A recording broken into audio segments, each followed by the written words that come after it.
Hey everybody, welcome back to my channel. You know, I was just meditating just now and I thought of a few things.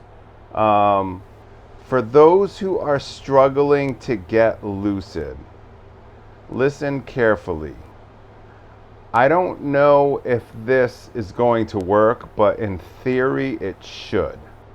See, getting lucid in the astral has everything to do with frequency.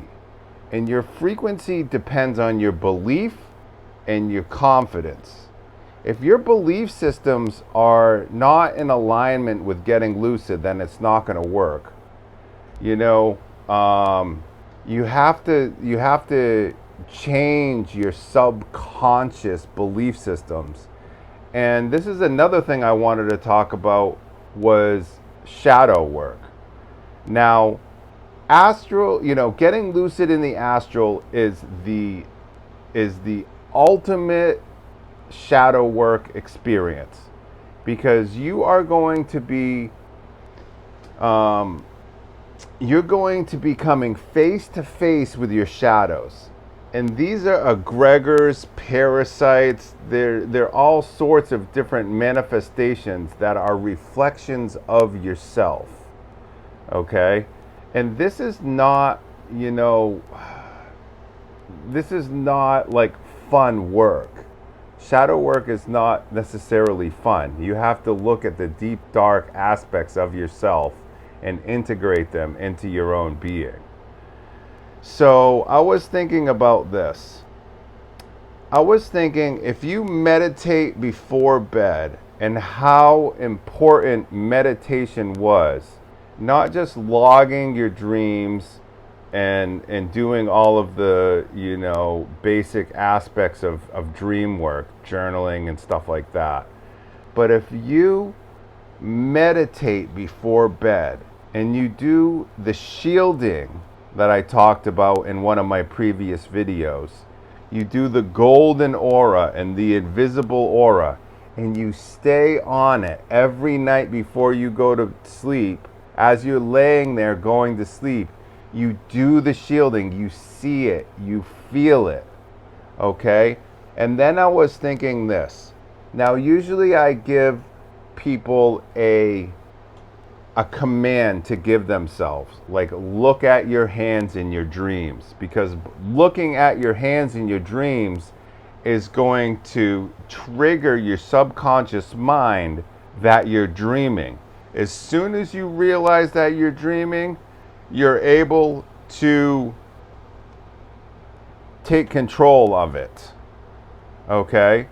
And now, when I say take control, I mean take control of your dream, take control of your experience. The whole thing about lucid dreaming and astral traveling is to have these experiences that you want to have. Right now, we are locked into a 3D mentality. Our body is a filter, and we are, having realities imposed upon us. Okay?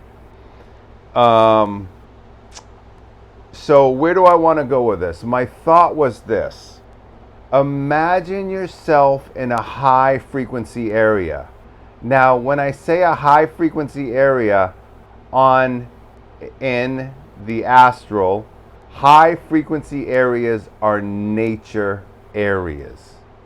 Okay? I'm thinking that if we can visualize ourselves being in high frequency areas like mountaintop areas, beaches with pure blue water, out in fresh green grass and hills, rolling hills, out in nature, these are the high frequency areas in the astral. These are the experiences that I wish everybody could experience. Seeing the sun, feeling the sunlight of the astral on your skin, waking up and still feeling it on your skin, feeling that glow and that warmth. These things in the astral, they translate to the physical. People think that the astral is one thing and the physical is something else. But that's not true. It's all astral. And all of these astral experiences can translate to your physical experience. You know, I remember many, many times waking up from dreams and I could still feel my wings. I could still feel my jacket, my flight jacket, or my boots on, or the gauntlets on my hands. You know, so my point is this in this video. I'm wondering, for those who are having trouble getting lucid in the astral, try to meditate before bed and do the shielding and visualize yourself in high mountaintop areas. Dan Winter explains that the implosion of your toroid field has to do with a bliss experience. So in order to get lucid in the astral, you want to trigger and you want to cultivate and propagate this toroid field of bliss. Okay?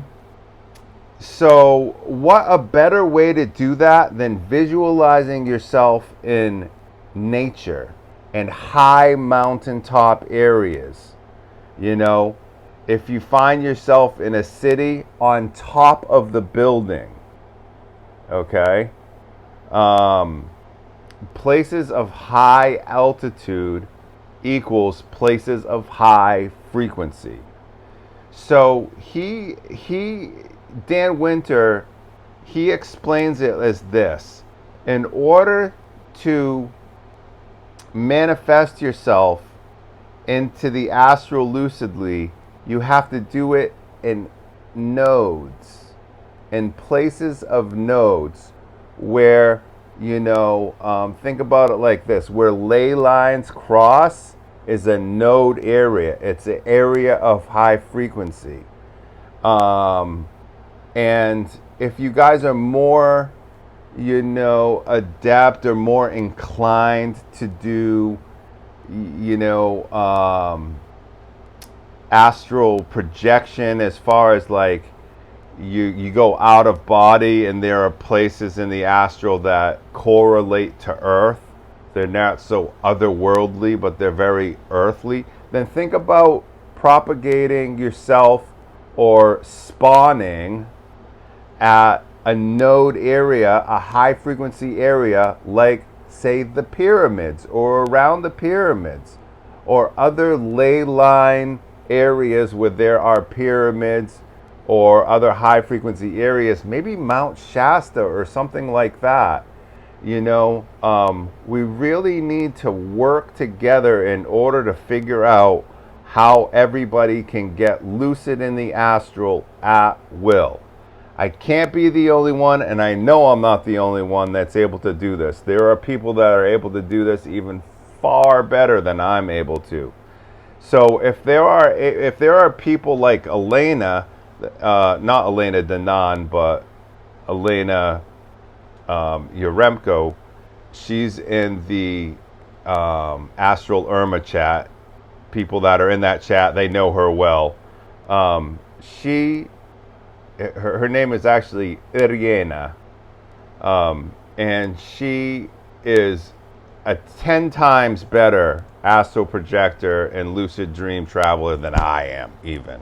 So if there are people like her that are way up here, and then there are people like me that are kind of like in the middle, and then there are the beginners, there has to be some sort of a block that can be overcome between the beginners and the middle. So let's try to figure that out as a group, as a team. Let's try to figure it out, what we can do in order to get everybody lucid in the astral. I think this is our only chance. I mean, I think this is our only chance, yeah. at freeing Earth, is from doing it from the inside. It's a frequency war on Earth. So it's all about frequency. And if we can raise our frequency and we can enter the astral and we can all start having these amazing astral experiences, then we can raise the frequency of Earth collectively and we can free ourselves from this farm. Okay? Let me know in the comments below. Like and subscribe. Support me as I support you. And let's do this together. Thank you for watching.